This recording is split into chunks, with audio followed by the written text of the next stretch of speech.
narcoleptic on center, with a sticky feel as you turn into a corner. When you release the wheel after negotiating the gentle bend on the interstate, the Prius just keeps turning until you manually center the steering. The powertrain is no more enthusiastic, though it does have slightly peppier acceleration. 0 to 60 miles per hour drops from 10.0 seconds to 9.4, despite the nominal overall system power dropping from 134 to 121 horsepower, mostly due to a new rating SYSTM. But the series' general decoupling of the engine RPM from the actual road speed diffuses any excitement this modest acceleration might generate. Even the cruise control reinforces this lazy impression, as it never exceeds your set speed and often runs at mph or 2 below it. This car is going to save fuel whether you like it or not. The Prius rides softly over big bumps, but the free-rolling 15-inch tires feel almost as flinty as the low-profile 20-inchers on a Porsche 911.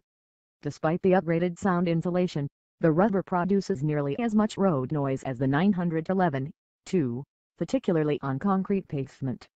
Apparently, noise is the byproduct of highly specialized tires, whether they're optimized for maximum grip or minimal rolling resistance. The brakes stop the car in a reasonable 175 feet, the shortest ever for a Prius. But the pedal feel remains confused by the necessary blending of the hydraulic and regenerative brake systems. Despite Toyota's attempts to inject some sporting verve into the Prius, that's never been what the car is about. Instead, it's a perfectly practical transportation device that happens to get superb mileage. The latest version retains the excellent interior package that will comfortably accommodate for 6-footers.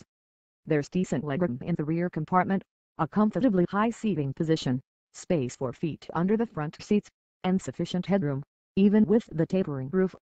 Luggage space has reached an all-time Prius high, now 25 cubic feet, up from 22 thanks to the relocation of the battery to beneath the rear seat. And in the Eco and couple of other models without a spare tire, it increases another 2 cubic feet as the trunk floor drops about 3 inches. The driving position is excellent.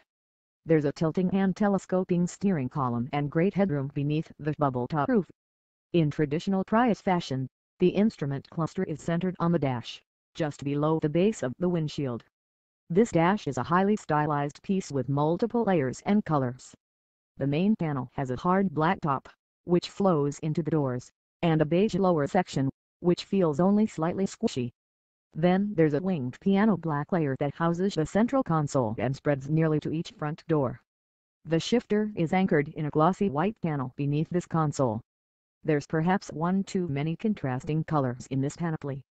Though the Prius Two Eco we tested is one of the lower-line models, it comes with some nice standard features, such as automatic climate control, a keyless entry system, and a sound system operated by a 6.1-inch touchscreen that responds quickly and is easy to navigate. Despite the high level of road noise, the Bluetooth connection is clear and we received no complaints from our interlocutors. As you'd expect, the trip computer is elaborate and appropriate for a car that brings out the latent hypermiller in its drivers. However, there's no rear wiper for the nearly horizontal backlight, and it could use one. Chalk it up to the need for an impeded airflow in this area of the body. With a base price of $25,535, the Two Eco costs $500 more than the base Two. That's a modest increment for the country's highest MPG car without a plug.